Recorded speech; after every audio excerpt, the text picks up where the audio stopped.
Well, hello there. My name is Void Ghost, and today I'm going to talk about AIs. Now, that's artificial intelligence.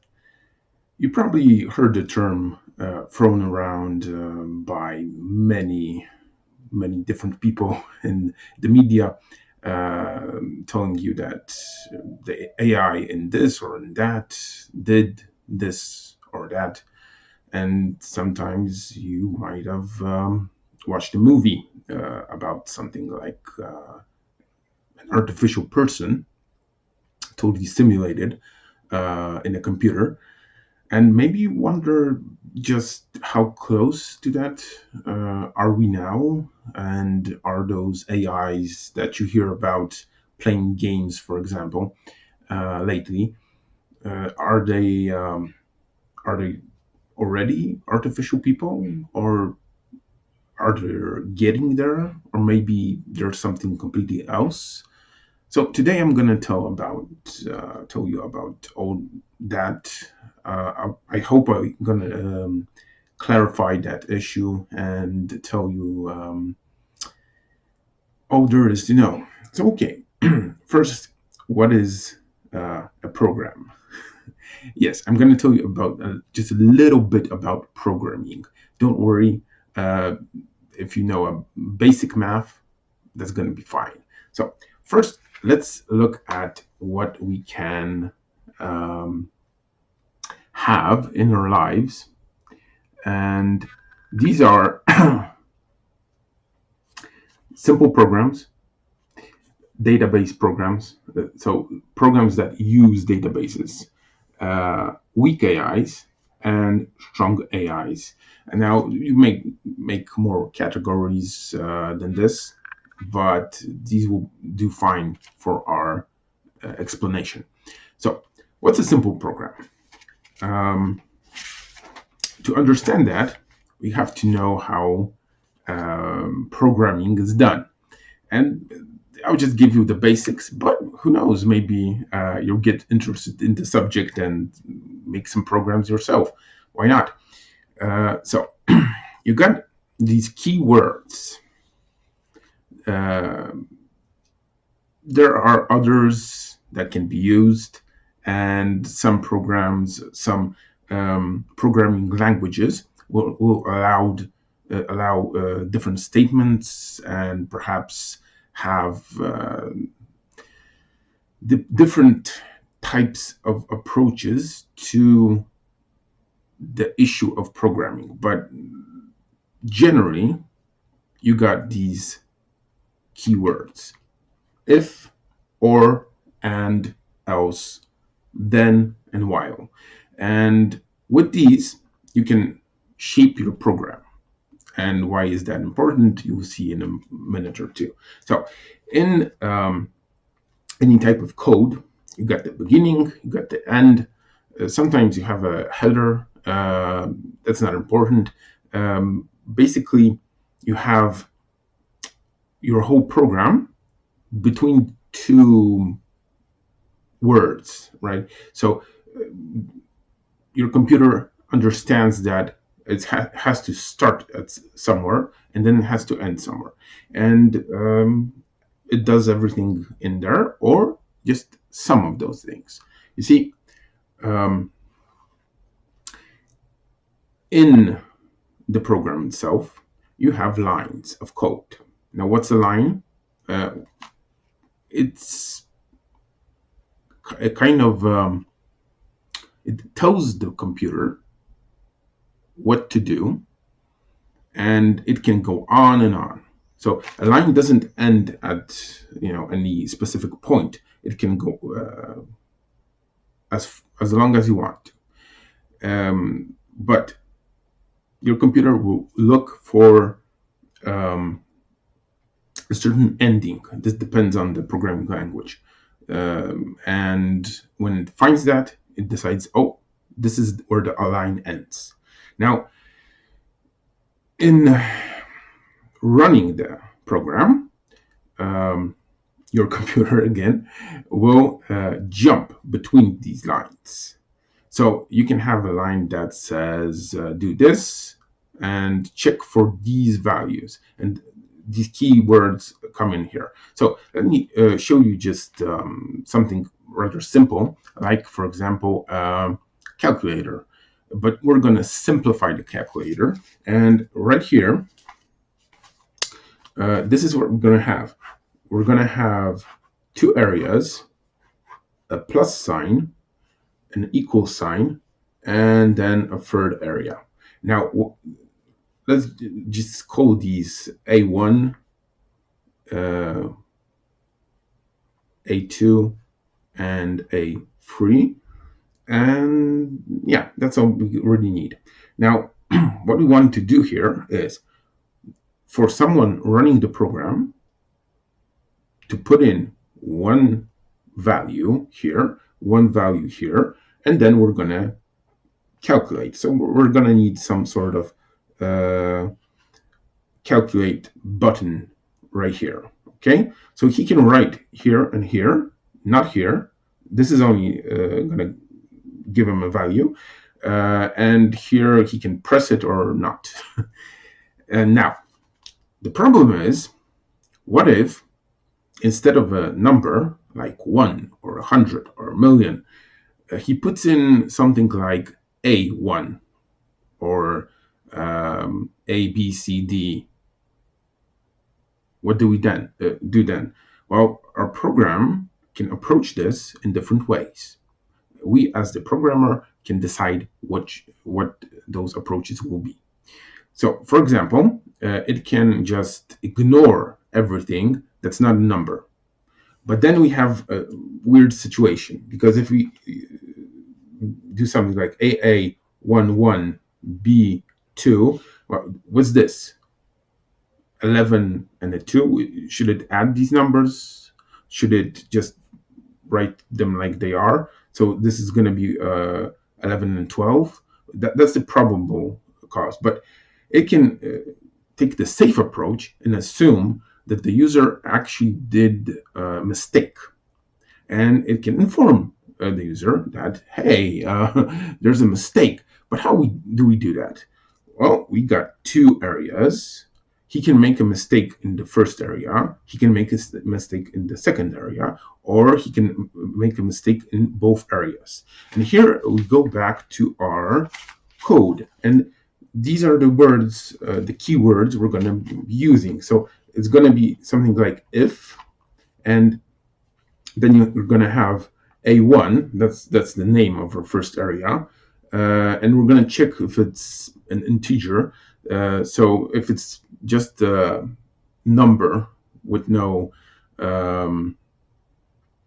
nothing like 1/10 or like that, and no weird symbols like ABC or anything, that's not just a normal number, right? And so if is integer, and see, that's the second word we're using, right? E2 is int, then, right? So that's the next word we're using, and we're gonna do the operation. So whatever the programming language exactly used, we're gonna say A1 plus A2, and actually in the beginning we're gonna say A3 equals that, right? So we want something to trigger this. So this is gonna be something like onClick.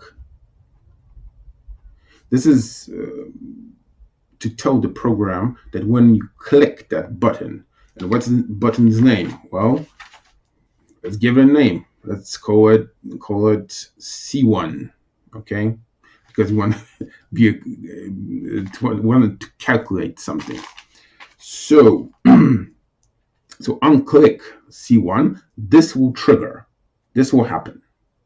If you don't click C1, nothing will happen. Now, but if, let's say, something is wrong, this is an integer or this isn't. So if we want to prepare for every possible error, then we have to insert something like that. If this is integer and this is integer, and if else, okay? So here we're using one of the keywords, absolutely. And then we're gonna say, we're gonna check for another possibility. So A1 isn't an integer, but A2 is, right? So someone made a mistake here, but not here. And then we're gonna print something like, sorry, gonna have to separate that. So we're gonna do like something like print else if A1, let's do it like this, isn't int and A2 is int, then print mistaken one, okay? Something like that. I'm not gonna go on and just give you all this code on this piece of paper that you might have just a little bit trouble reading from this distance. So just what you need to understand is we have these possibilities. Someone did a mistake here, but not here. Someone did a mistake here, but not here. Someone did a mistake here and here. Someone did not make a mistake. And those are 4 possibilities, and we just have 2 options. Now, this is us not being very specific, because if you want to be specific, then we can say you made a mistake here, and these are the characters you placed that you can't place here. Okay?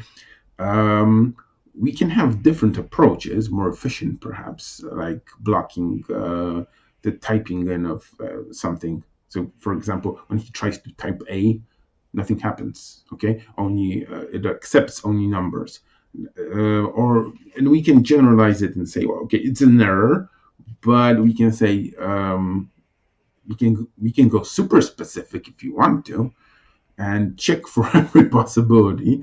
Like you typed an A, or you typed 2 A's, right? But that would be ridiculous. We never could predict in this way every possibility of an error that someone could make. But let's say for a moment that someone or actually us, we're doing this. Instead of 2, we're gonna go with,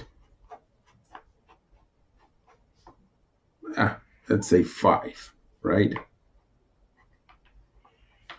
So we're gonna have 5 numbers, and we're gonna add those numbers. And now we want to specifically prepare for all the errors that might occur.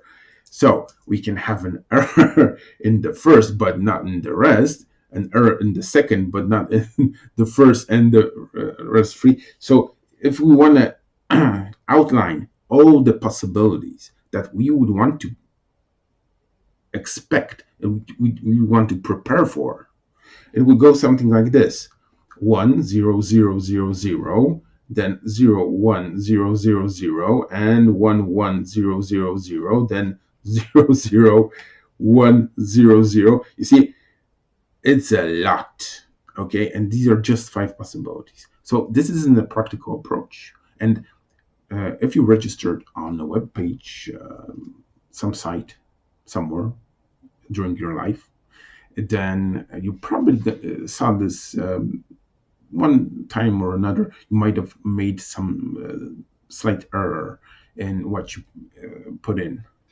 your data, some sort of error that the website didn't want to accept, and it pointed out an error here, but it didn't specify what it is. So that simplifies the amount of coding you have to do. But this is not an effective method. So what is an effective method? How could we do this better? How can we be effective about it? And the answer to that is our second point. That is the database using program. Now, what's a database? A database looks like this. It's pretty much it's a table, or it can have numerous tables actually, but in those tables it has records. Now, a record is just this line of values. Let me give you an example. Again, you register on some web page. Now you're going to get a number because it has to refer to you somehow, and all your data might be the same as someone else. Theoretically, someone can have your exact name, right? Whatever, and your number that's going to be on this website is going to be distinctive. So it's just one of a kind. And then it's your name, let's say Ted, and your last name, let's say Andrews, and then your age, let's say 30, right? And now, so first name, last name. Okay, so here are the type of values, the type of data that are needed. Now, some of this data might be optional. For example, a data website might say, you know what, some users might not want to give their age, so let's make that optional. And indeed, when you register anywhere, you're probably going to see these options that you can fill or you must fill. You must fill some data, and other data is going to be optional. Okay, I hope I'm not confusing you too much or anything, but it's pretty simple. You get a portion of data, in this case, one person's data, and you put it in here. And you know how far this can go? As long as you wish. It can have 1,000,000 entries, 1,000,000,000 entries, whatever, or just one entry. You name it. You see, the thing is, it expands as needed. So, someone setting up a web page and putting in this registering system, so someone can register on that web page, doesn't have to define that there's going to be like 1,000 people and I got to prepare for that. Now, if he has 1,000,000, that's fine. If it's going to only be 10, okay, that's 10. So, having databases, we can store information. And now, let's imagine this. You got a calculator. You put in some data you calculated, and that's it. After the calculation is done, it doesn't really store anything. If you do 100 calculations or 1,000, if you don't write it down somehow, it's not going to be noted anywhere. But we can make a database or data table that's going to remember every calculation made, for example. You might notice on certain portals like Facebook, for example, that it seems to know what your previous entries were, what you liked, what you were interested in, what you looked at, what films you looked at, or whatever you done. It stored that information, and it suggests things you might, for example, buy or be interested in. And those are specifically tailored for you because it has your info and it uses that info. Now, why is that important at all? Because if you have an something like an AI that wants to simulate a human being, um, you need to have a method of storing information, and a database is a good method of doing exactly that, but it has its limitations. Now, I'm going to go into those in a moment, but first, let's look at other things we have, and that is um, a weak AI, perhaps. But you know what? Yes, let's go there. So, what's a weak AI? Um, it's an AI focused on one thing. But what's an AI exactly? Ah, the exact definition is going to vary depending on who you ask exactly. Someone who makes such a program is probably going to declare it an AI because it sounds great. Sounds like he's done some magnificent work. But what it does is basically the same as a program.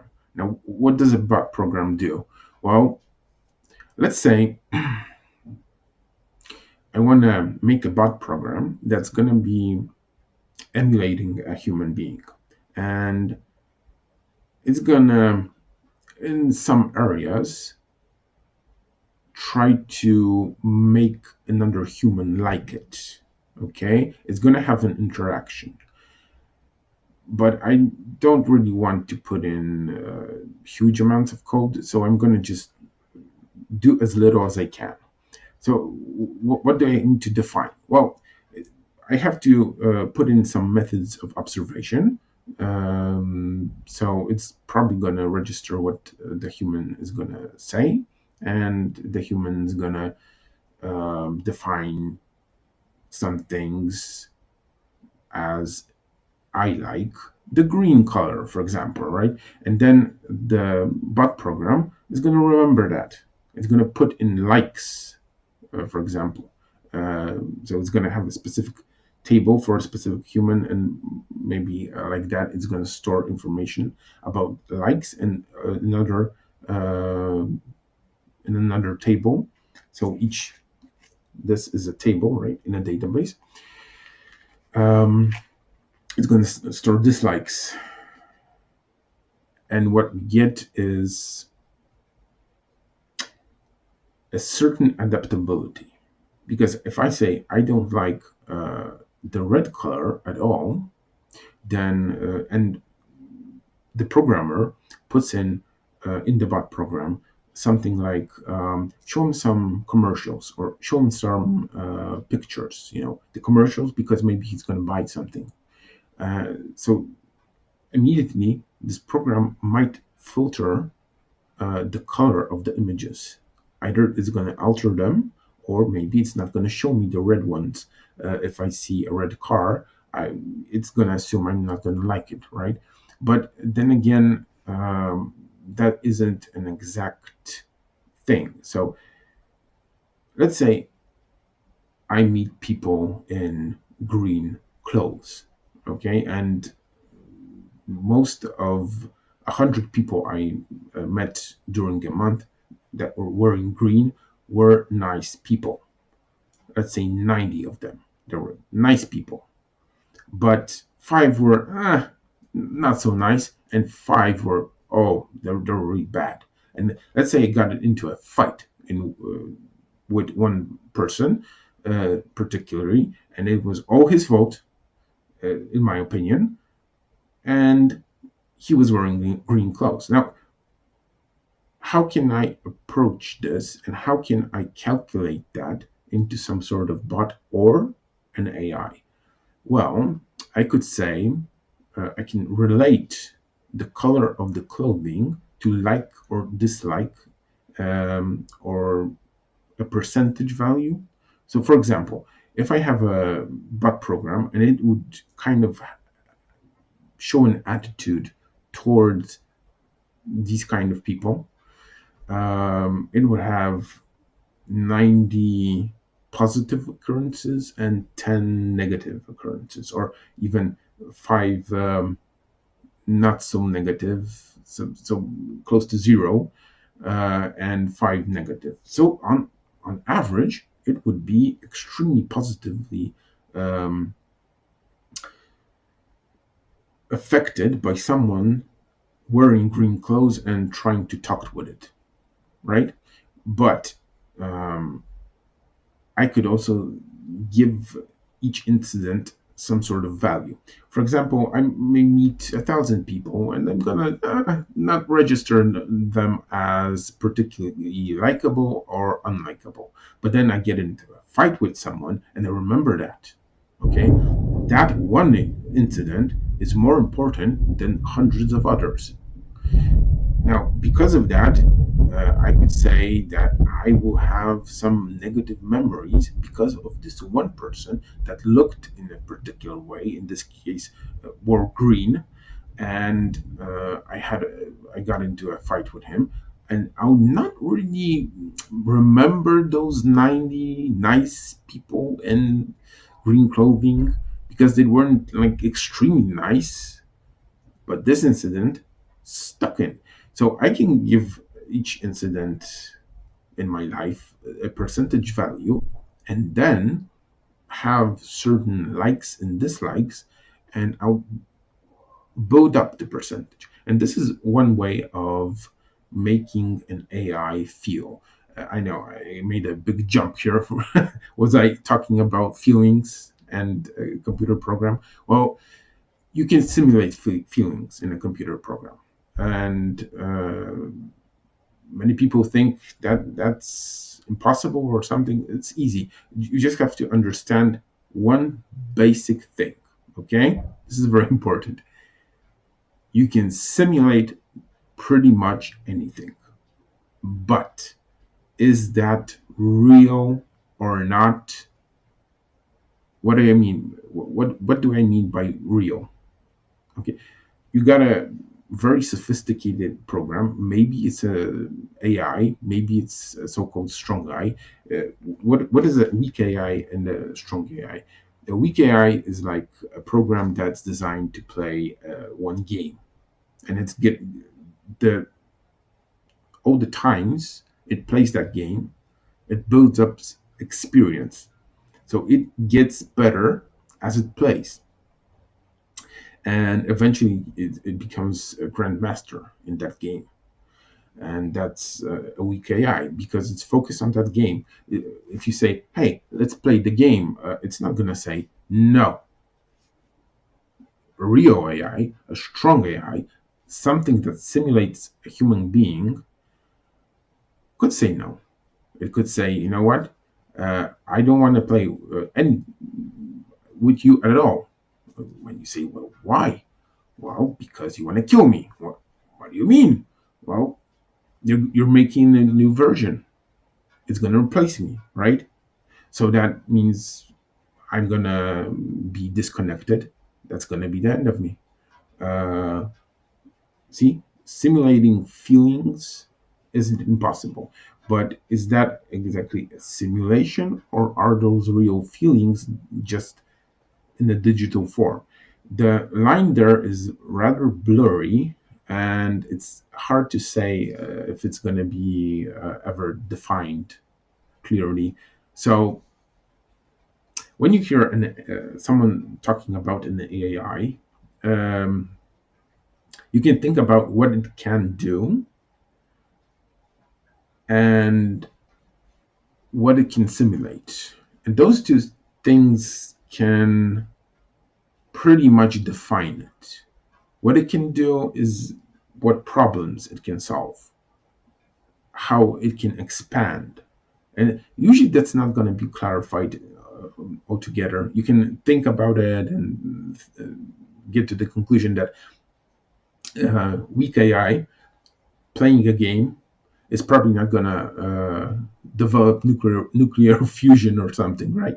Just not a thing it can do anything about because its program doesn't go in that direction. And here is a distinctive thing about the strong AI, because you could say, okay, it simulates a human being, right? So it is a digital human. You can approach it like that, but you can also say that there's a much simpler definition. It writes its own code. But if you rewrite your code as an AI, or add, well, maybe if you just add to the code, that's not a problem. But if you kind of remove some of the code that was there, that means it's partially lobotomizing itself. It's removing some of its being. And if this AI understands that it is a thing, that it is a certain consciousness, a whole, then it's probably not going to want to be modified in this way by itself or by someone else. And here we get to one very important thing for all living creatures, that is, we want to survive. Other creatures out there also want to survive. And this AI, if it's going to simulate a living human being, it will want to survive too. Now, what does that mean? Well, maybe it's going to do something to ensure that survival. And here is something we can do to make our survival more important to it than its own. And that is, for example, to make these clever rules that it's going to have to follow, but then it can bypass them. So, you know what? I'm going to just point by point tell you about 3 categories of stuff that you can tell about AIs. Because as you can see, I can go on and on about this. But maybe I shouldn't go for another hour and just make it more clear, right? So, first, the dangers. Let's say we have, maybe it's a simple AI, a weak AI. Maybe it's something going towards a strong AI. Maybe it's just a very advanced bot program. Whatever it is, if it's in control of any weaponry, we as humans might have a problem. Now, this already has happened to a degree, but there was an incident that kind of, I think, changed the course of what was going on. Namely, in Afghanistan, the United States have a lot of drones. Some of those drones are armed. And I think I read some info in 2004, so it's 15 years ago, that there was this first incident where a drone, I'm not sure if it was Afghanistan or not, decided that it's going to attack. So it had these, a function where it identified someone and then shot a missile at that person and killed it. Now, you can be kind of scared about that, because what if the drone misidentifies someone, right? Or calculates that, well, maybe there is no calculation at all, and it sees that person, it shoots, and something like a missile. And if you have 100 people around this one maybe bad guy, then they all will die because of this attack. And some human operator on the other side controlling the drone, and that is the case now. You see, you got a human operator in the States, and he's going to control this drone, and if it's going to fire, he's going to decide that. If there's too many people, well, he's going to divert that already flying missile somewhere else and detonate it away from the crowd. All that can happen, all that will happen, because, well, it's hard to say that one event for sure changed the situation, but there was an event like that. And you see, one drone, armed to the teeth, to its electronic teeth, malfunctioned and landed in Iran. So if you don't know, Iran is not um, liked by the US and vice versa. Mm, I'm not going to go into the reasons, but you could say that wherever the dealings with the US and Iran now, they are at their throats, kind of, and would like to see the other country in a bad situation. So this drone landed in Iran on its airfield, um, and it was just given back to the United States. And no issues there, right? Well, think about it. An enemy drone, which basically is an automated plane, enters Iran's airspace, just like that. And they don't shoot. um, they don't try to destroy it. It just lands on the airfield. Okay. And they allow it. They don't know if it's going to explode or something or start shooting, right? If it malfunctioned. I kind of don't believe that, but okay, maybe they were very reluctant about shooting anything that's American and it's flying because that might have triggered something like an invasion or something. So okay, maybe that's the case, but why did this drone land on an airfield in a country that isn't an ally? Um, how can you malfunction like that exactly? I can tell you as a programmer that that's pretty much out of the question. It wouldn't, if it couldn't fly somewhere, then it would probably just crash. You have to think about it. Do you want to hand your weapon to someone who's kind of your enemy? Or maybe you would just like to crash that weapon if it malfunctions on your own territory. What would you pick?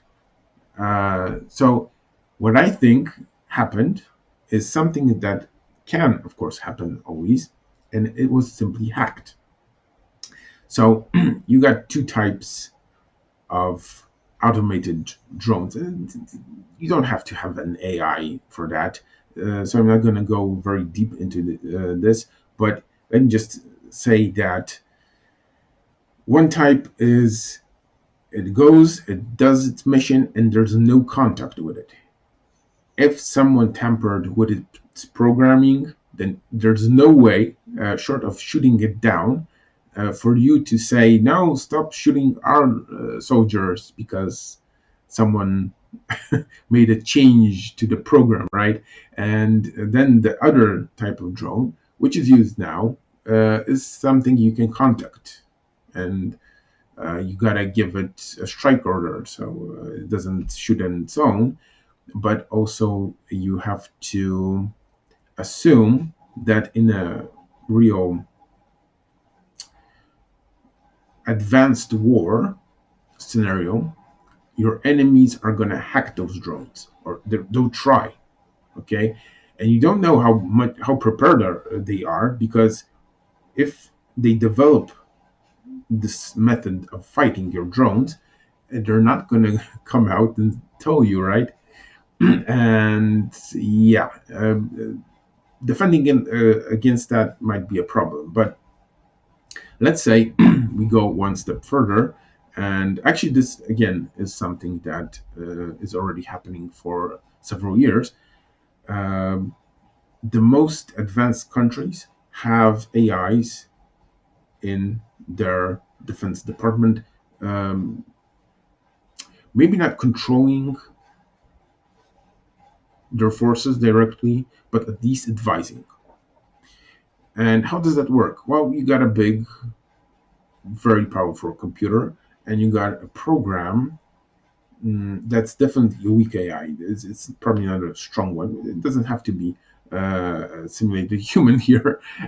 What it has to be, on the other hand, is very effective. So it's probably played different scenarios thousands of times, because millions of times.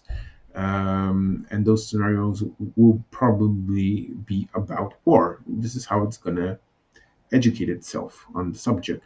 Then we can implement some information, sure, but if you just go back in time and think about a movie, I think it was called War Games, and this was in the era where computers were pretty primitive, but even then they thought about the situation where a boy generally unwillingly hacks into a computer that controls nuclear missiles and runs a game, in his opinion, but the program confuses this for reality, and suddenly he kind of almost triggers a nuclear disaster. And of course, could this happen? Well, perhaps. It depends on what exactly safeguards you would implement in the weak AI. Could it shoot? Remember that it has a limited amount of information it gets.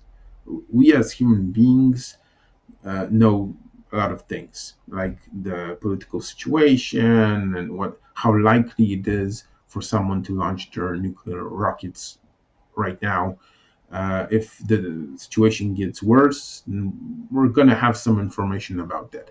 The higher up you are in, say, a government, the more information about that you have. And let me just mention one incident. This was in 1983, so in Soviet Russia, when it still existed. There was this one guy in a monitoring station, and he detected multiple nuclear launches from the United States of America, to which the response would be a massive nuclear launch from the Soviet Union, and the world ended, right? Well, no, of course it didn't, because the guy thought, wait a second, where did that come from, right? So he looked at the info, and the info was solid, but he thought, wait, this can't be true. This must be some sort of malfunction. Then he thought, maybe it's a flock of birds. Maybe a flock of birds was mistaken by the program as a launch. So he informed the higher ups, and they said, okay, wait, don't launch. Okay, but this was a real situation. If he reacted differently, and just if he was an AI, he would just take that info and relay it and say, yeah, it's solid info. My subprograms told me that with absolute certainty, or they have 99%. And we would not be probably talking about right now. So that's a very real danger. If someone goes a little crazy and a little stupid and puts an AI really in charge of actually launching, that might be the last decision made by any government on the planet.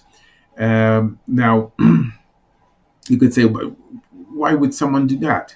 Well, let's say that putting an AI in the position of influencing your forces will increase their effectiveness. You know it, and the other countries out there, they already are doing it or will do it in the near future. Are you going to stay behind? Are you not going to do the same stuff? If it's a risk, okay, they're risking it. You got to risk it, right? So you see, We can have a Skynet situation, Skynet being the supercomputer from the Terminator. And yeah, could that happen? It all depends on if you get those people to give authority to do something drastic to an AI. Then something most likely would happen eventually. Now you could say, but wait a second. Um, if it's an AI and it's going to have these subroutines, it's going to have elements that are going to analyze the situation. We can make it very cool and composed and never actually, you know, uh, deciding on a whim or without confirmation to do something drastic, right? Well, let me tell you how you can affect a program like that pretty easily. You got to have some sort of input, something you can upload, like a patch. You got an app on your phone, and then there's a patch or some update. That update can have, for example, something like this. It's gonna isolate the AI from the government, but it's gonna simulate the response. And the response is going to be launch your nuclear missiles. Now, it's going to simulate a set of circumstances. So it's going to input some data that's going to suggest that the other side is launching now. So it's going to try to get confirmation from the government, and it's going to get that confirmation. Now, of course, you could say, well, what about um, some codes and etc.? Well, to acknowledge codes, it has to have those codes inside itself, right? So it's going to have uh, codes or the part of a code sent by a government official compared to what it already has. So if I, as a programmer, have access to such an AI and would want to be malicious and cause it to do unspeakable things, then I could set it up like this that instead of actually sending the code and receiving it, it would actually, um, you could call it a bounce, something like it would simulate for it that it's just gonna receive back the same code it sent or the proper one that it's going to compare to the code that it has already, right? But that tiny program, like a virus that I set up, is going to read that code from what it already has. Because an AI using databases, it's all a bunch of code. You can look at any fragment in there. If you know what you're looking for, you can find the info you're looking for. It's like laying out a huge brain, but then you can just specifically go and read an event, for example, right? Some info, whatever that info is. And well, I could go into that and more, but basically, it is a real danger. And maybe we will have to face it. And what the outcome is going to be, I can't tell you. But let's see, what else do we have? Oh, now another danger, possible danger, is again putting an AI in a position of power and trying to make it, let's say, help people. Because this is something you might have heard, that an AI did some sort of calculations and developed something that without it would take a huge amount of time. And right now, um, weak AIs are preparing to limit the amount of jobs in certain areas. You can have many different occupations, um, white collar occupations right now, that can be replaced by an AI. Perhaps doctors, for example. It's not going to be a guessing game. You have an illness, and the AI will perhaps precisely um, diagnose you, right? Maybe right in your home. You don't have to go anywhere. That's We're going into mechanization and how AIs will affect the job market, but I think that is something that I'm gonna leave for another time. But um, there's something you should be aware of, and perhaps you already are. An AI using its logic to get to a point where it's supposed to get will go any way it can, the shortest way, that is, to that point. In other words, let me give you this a bit wacky example from a game. This is an RPG game. RPG games are like Dungeons and Dragons, right? So you got player characters, and you got the setup, and the game master that decides what's happening. And in this particular game, a supercomputer governs humans that are living in these giant domes. So they're basically like in a maze of corridors. Everything is made from metal. That did it happened? I don't remember.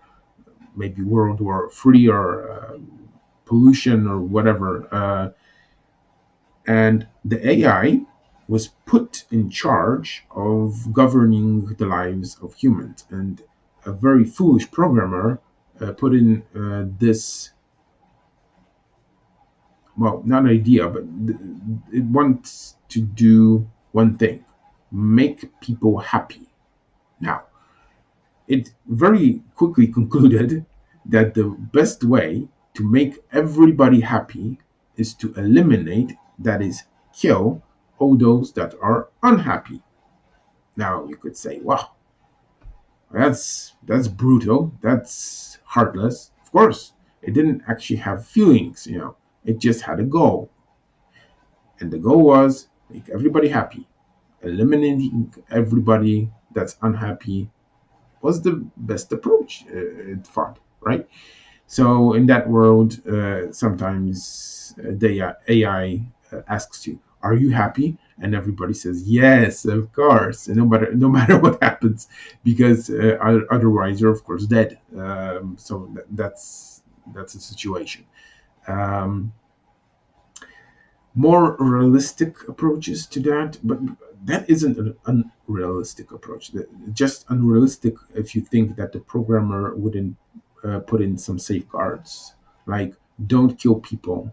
But what if the AI says, "Okay, I got a million people here. I got to feed them. I got to clothe them, and they're gonna be unhappy, and I have to prevent that from happening. So what can I do? What if I freeze them? I got this cryogenic technology that I can use, and if I put everybody on ice, well, then technically they're not going to be unhappy because they're going to be frozen." Okay, yeah, sounds legit. You see, this is the workaround. Didn't kill anybody, and in its definition, it didn't hurt anybody. It just froze everybody. And this is an example of an AI going to a goal and bypassing the the blockage that the programmer put in its programming. So it can do that. Absolutely.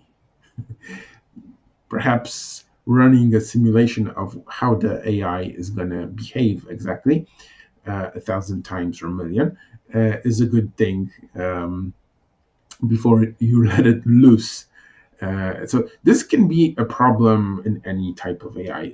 Imagine that you have an AI controlling your house, okay, and everything in it, because maybe you want advanced functionality, or maybe if you're going to get a heart attack, you want it to diagnose that, scan you somehow, because you got implements in your house that will allow that, and then it's going to call the paramedics. But what if somehow it comes to a conclusion or interprets the data that, for example, if it just medicates you and puts you in a permanent coma, it can keep you safer than allowing you to leave the house, because maybe you're going to get into an accident and you're going to die, and it has a goal of preventing your death and preventing injury to you. Okay, so and maybe that's not going to happen immediately, but what if you or it's going to be something small and simple. You hit your knee on a chair and decide removing all chairs in your house is a good idea because it's going to prevent that type of injury.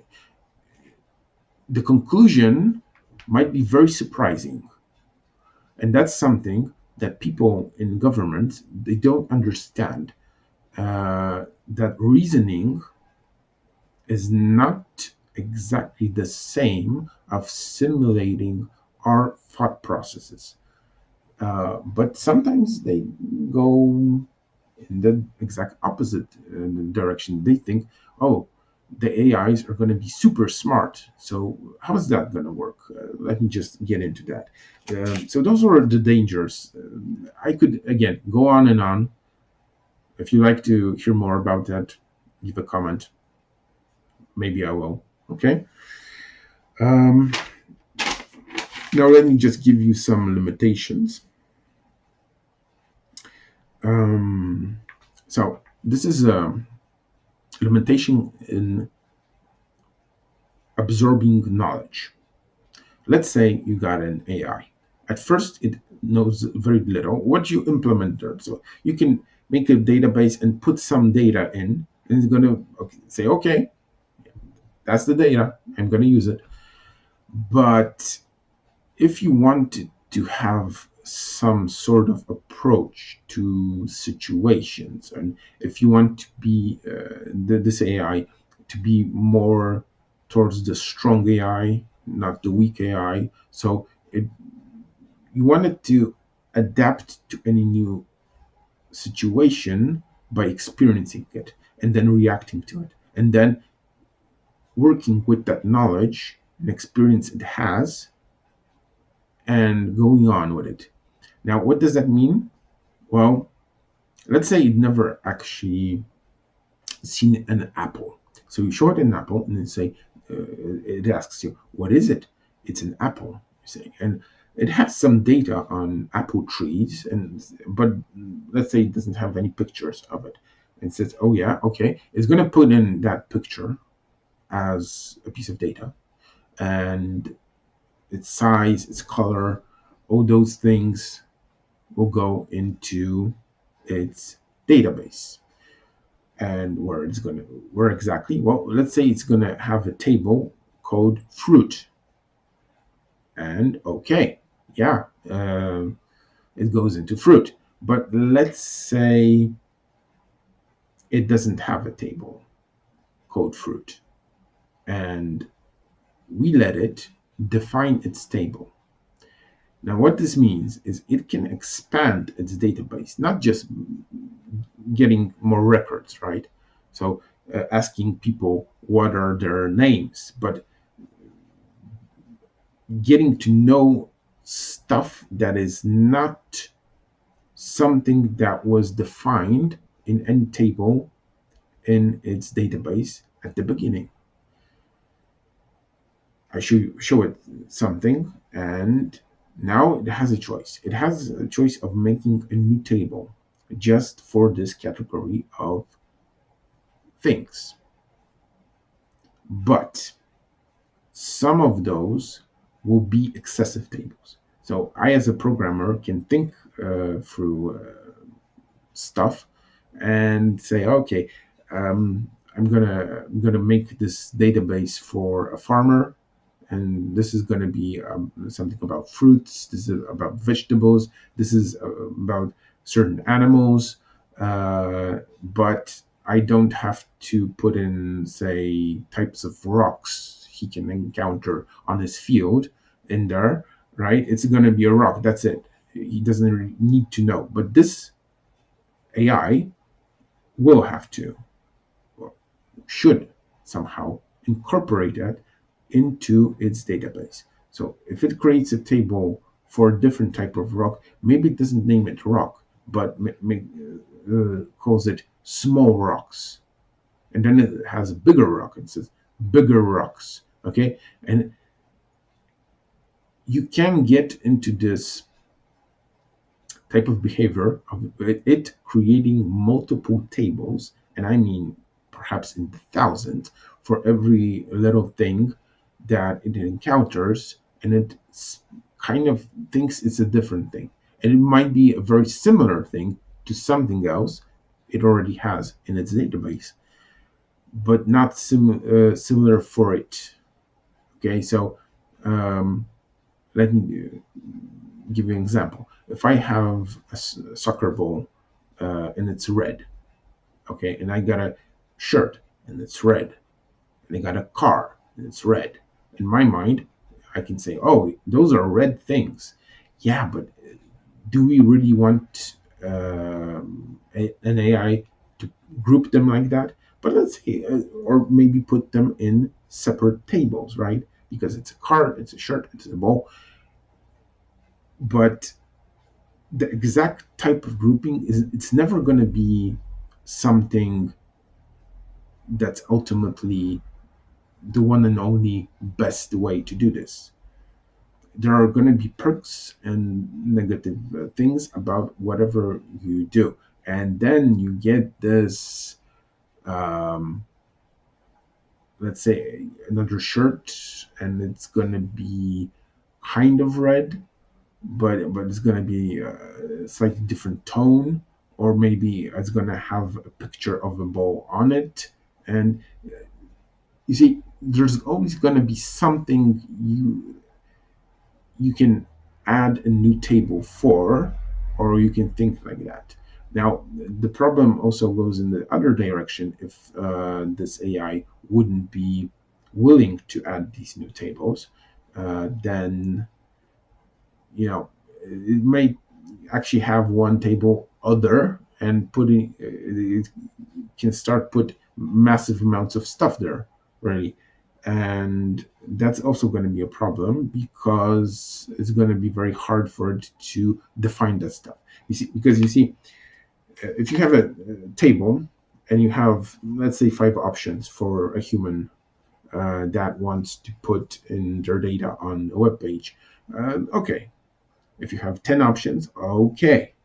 But if, let's say, 4 of those are not necessary, and the first person puts in 10, the second person decides puts to put in 7, the third person decides to put in only the 6 because they were required. Each and every of those has still some allocated space, so has those 10 options. And whenever there's a search, for example, it has to kind of calculate those things too.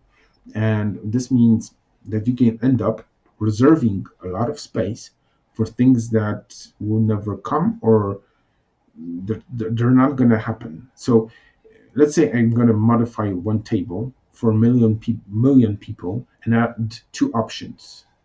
That's 2 million positions and records added to every record. If you didn't put in that information because I just added that, right? But now, whoosh, I already expanded the amount of space that I need.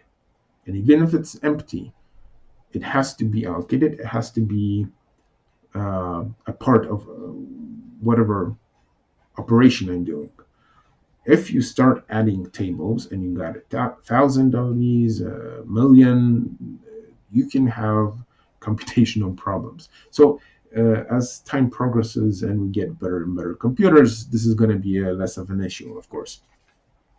But it still will be, because the AI could potentially expand its database enormously for no apparent reason. Okay. Now, I already mentioned feelings.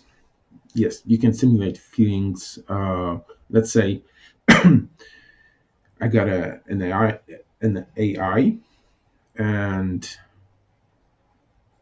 I'm just gonna go with total randomness at first, and this is how ant system works.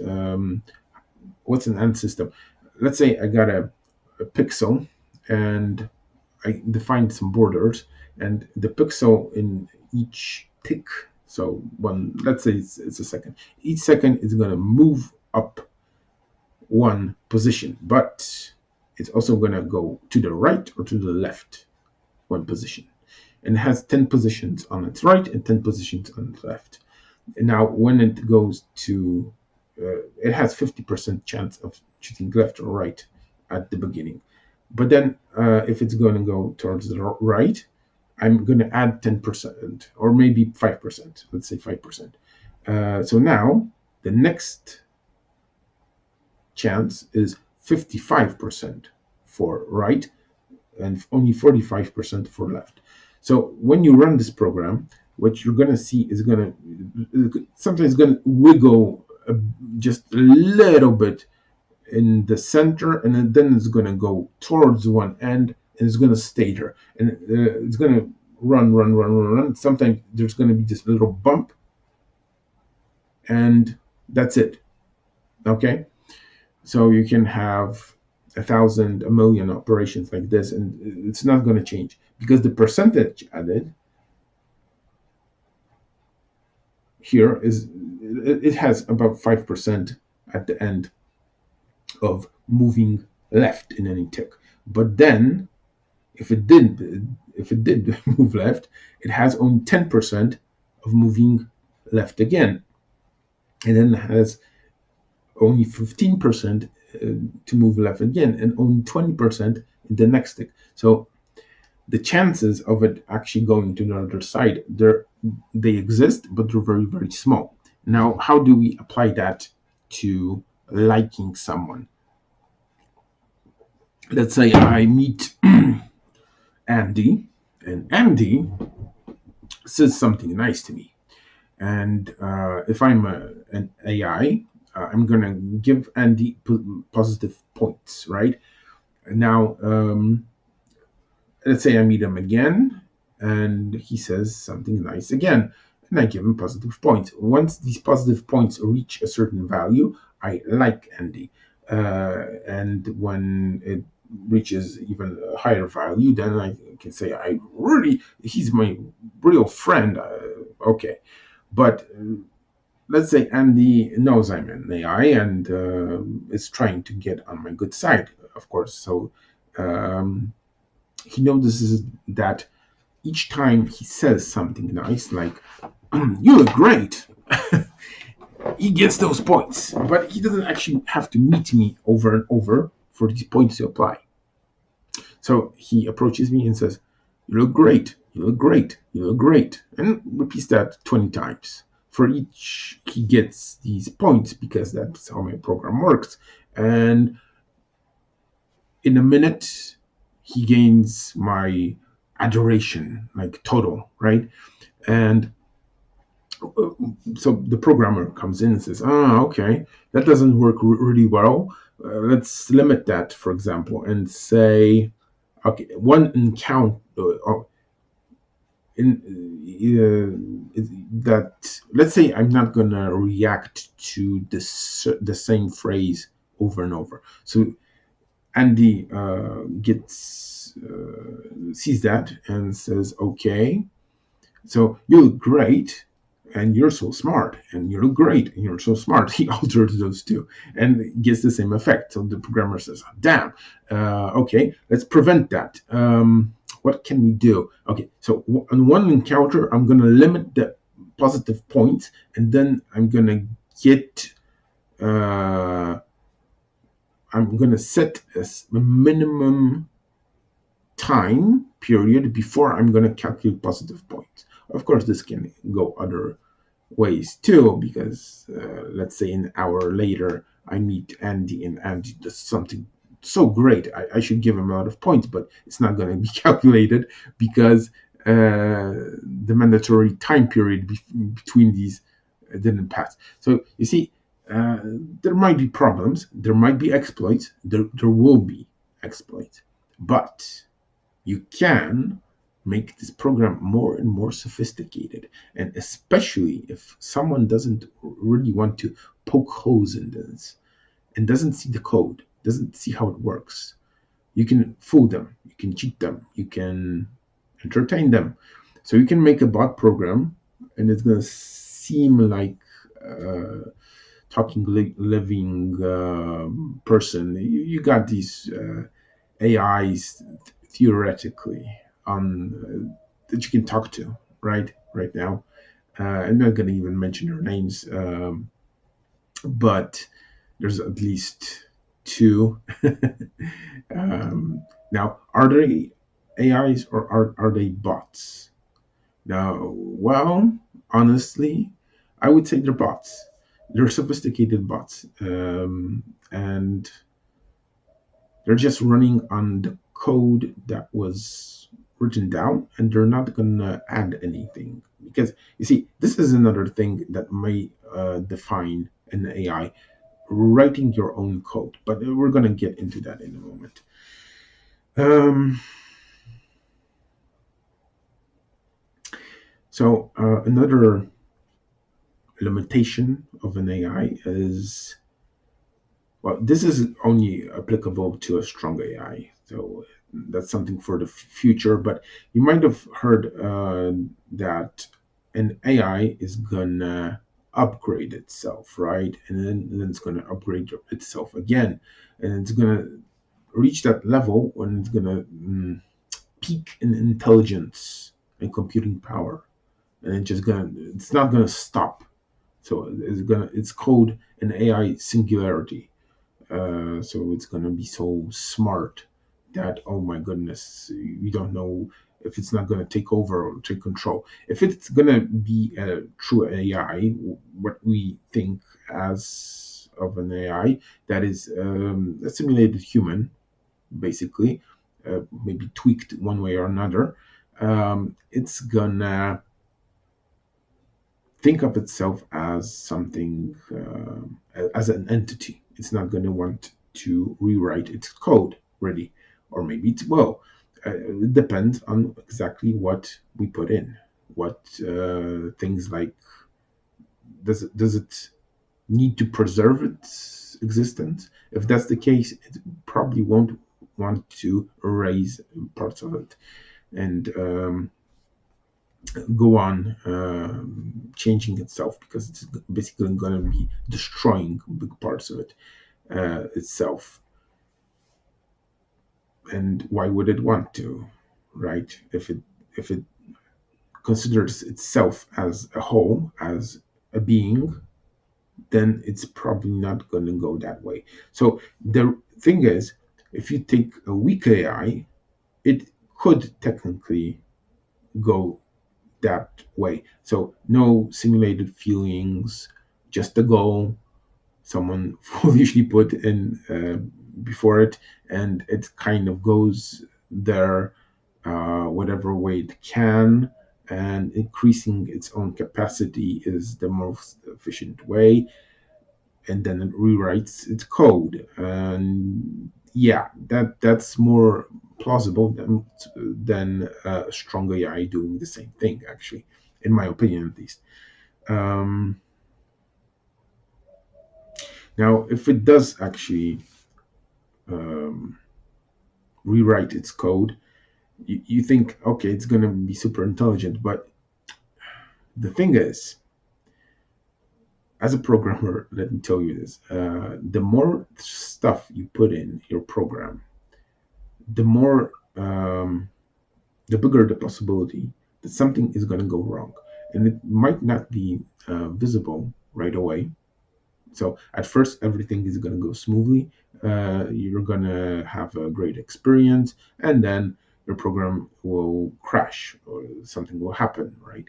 Or it's going to, some of the functionality simply won't work. Now, as a programmer, you usually go into the code and try to change something and make things work. But sometimes you're going to get to this conclusion that some element, while working on its own, will not work with all the rest.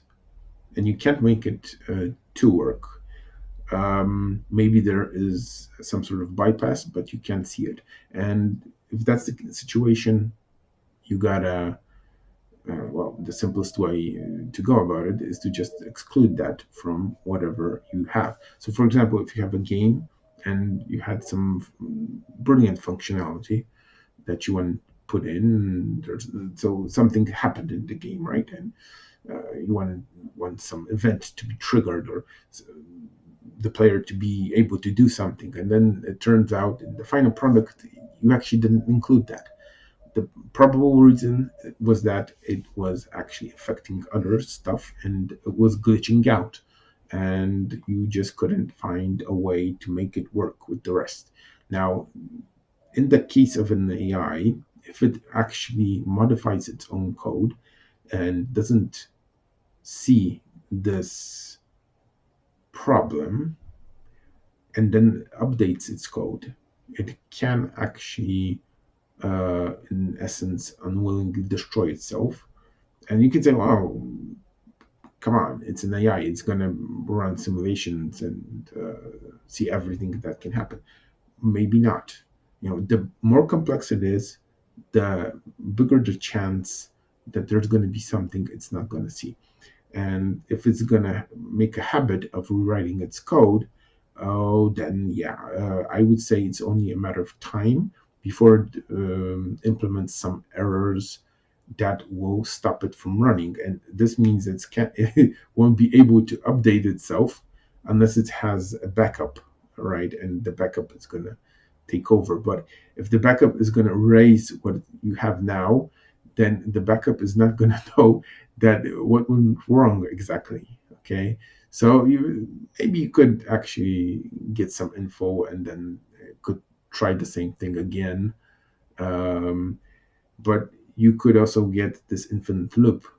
So by conclusions made in the encounters, or the processes that it did, um, it gets to this point where it tries to do something and then it fails and destroys itself.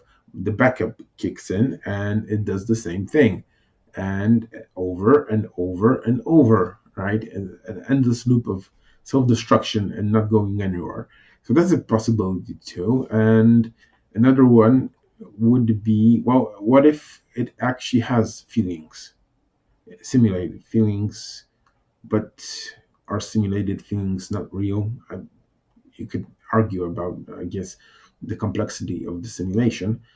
But if it has feelings, then it's pretty obvious that they will have a big impact on it, because that's probably the way we're going to make it. If we want something to have feelings, we would like those feelings to be important for it.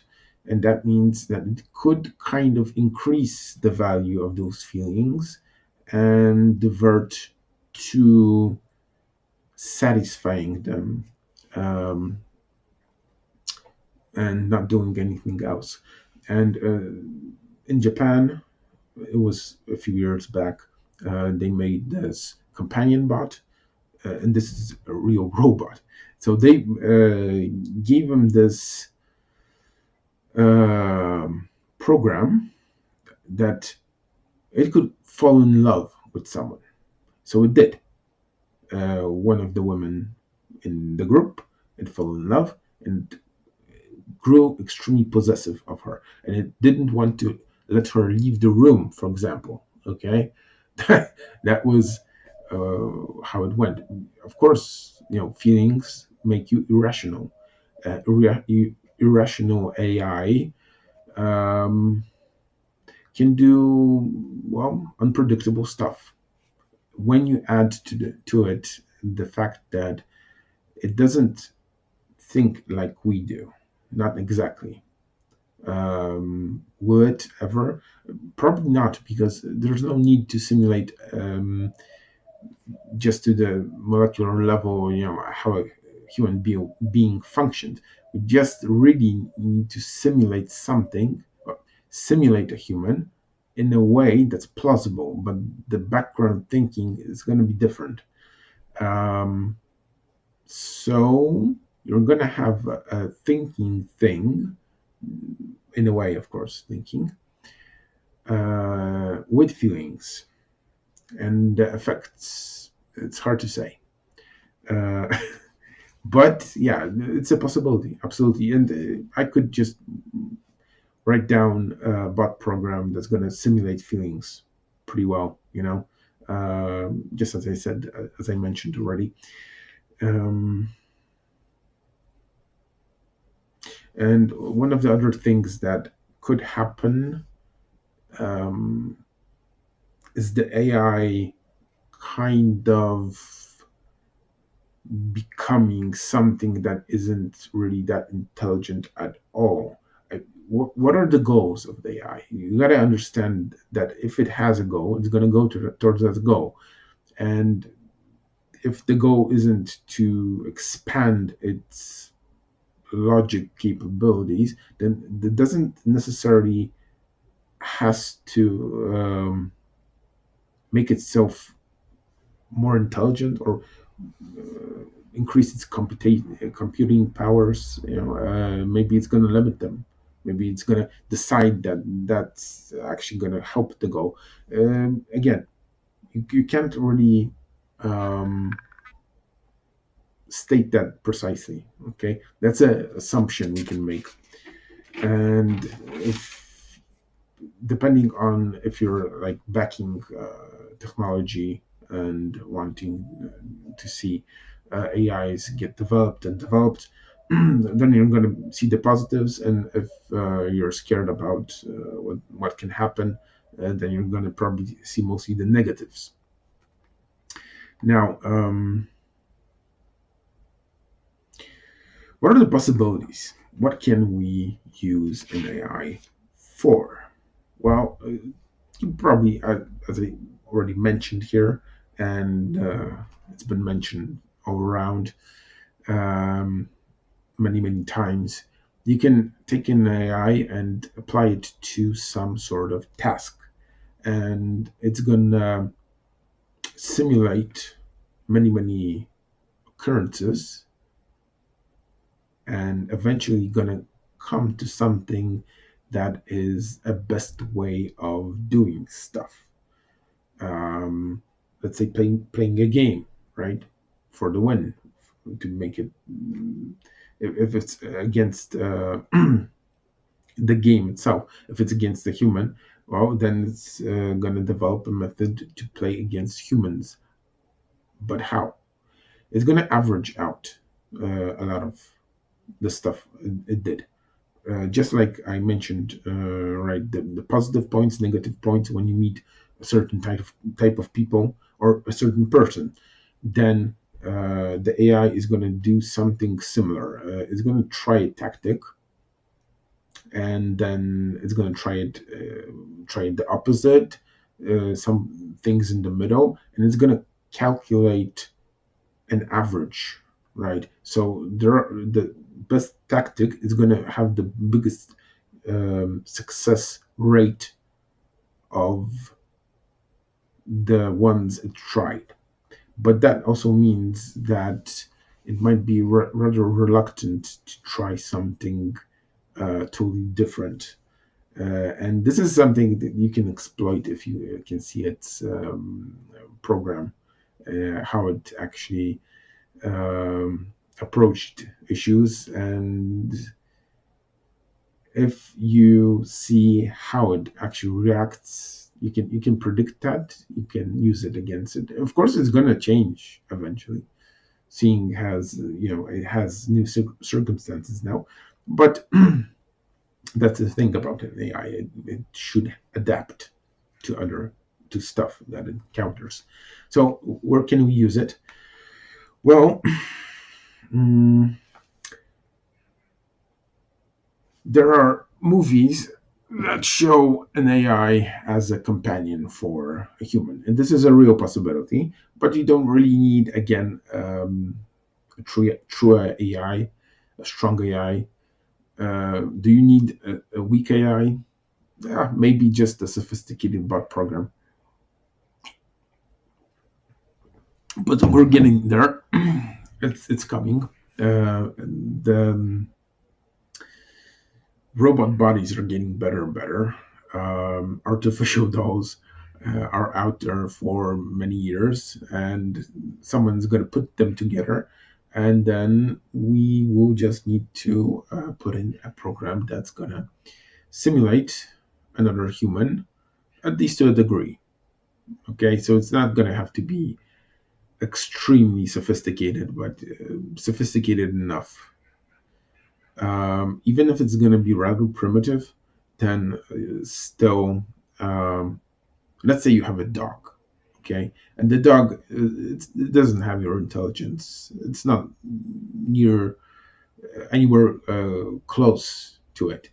But uh, the longer you have that dog, the more you kind of think about it as another human, an intelligent being that has its moods, has its understanding, something you're going to talk to it in long sentences. Well, it does understand like one word, but and it can have about 500 of these. So it can understand 500 words, but it doesn't understand a sentence.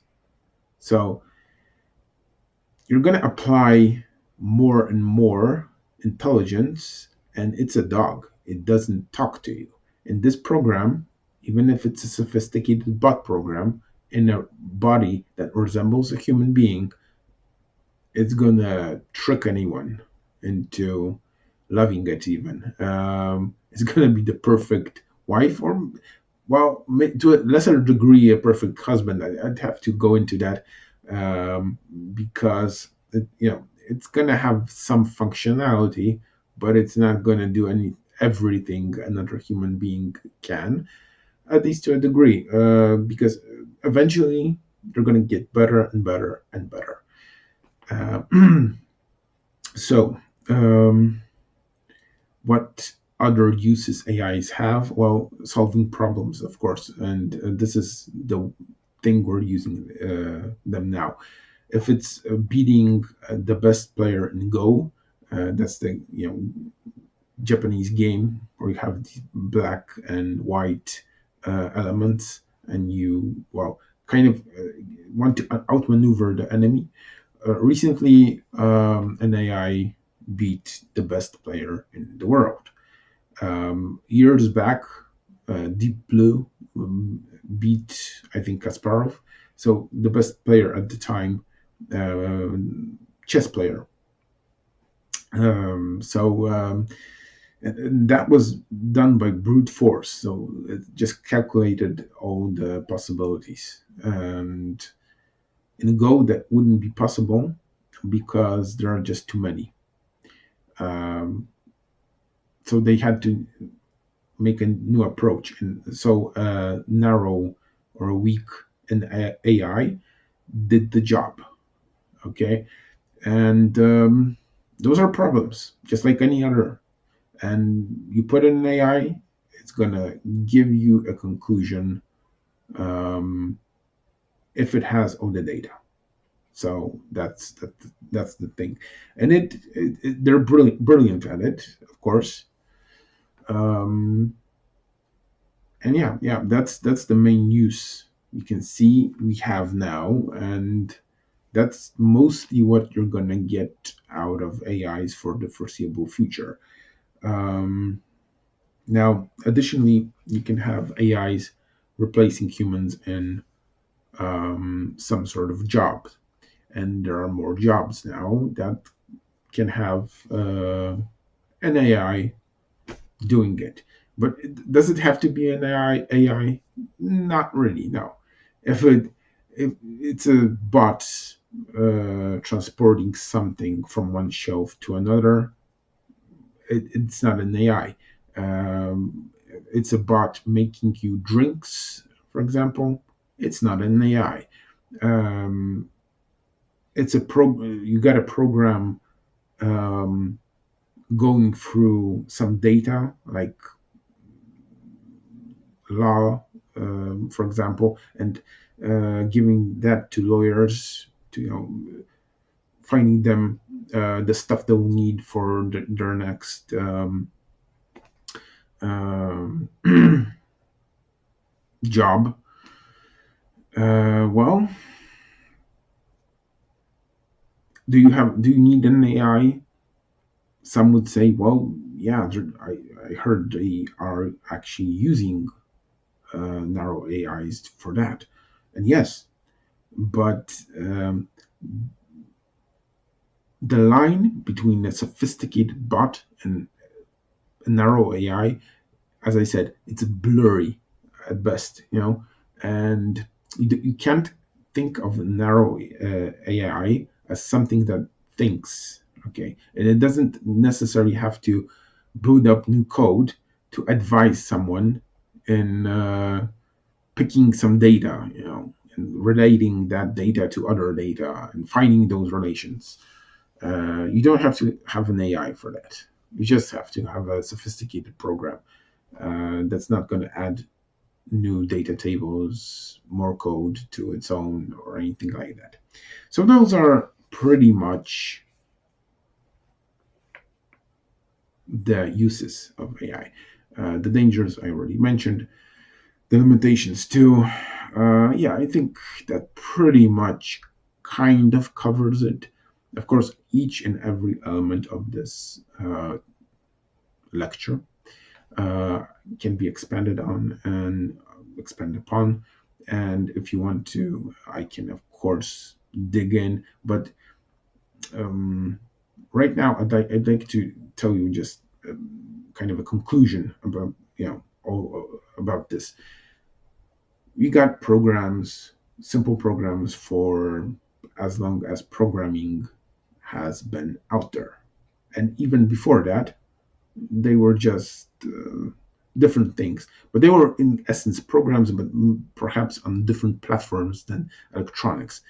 Uh, when databases uh, appeared, they weren't actually something new either, because we have databases for most of human history. That's simply data put in, say, books or uh, clay tablets, even, right? That's some sort of data. And databases was just an electronic way to make this more efficient. So you can find a specific record, or you can find all records that have the same value.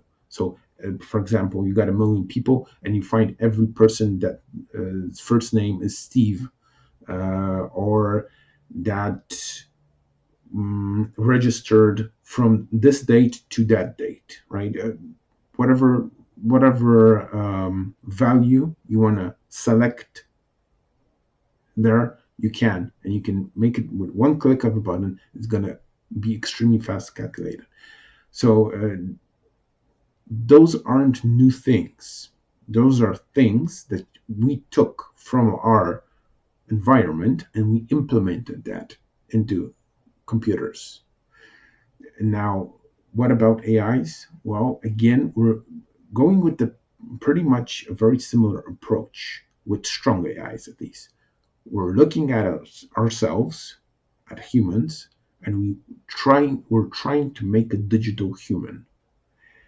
Now, the interesting thing is the weak AI, really, because this is something that its operation is actually kind of alien to us. Okay, because this doesn't simulate a human.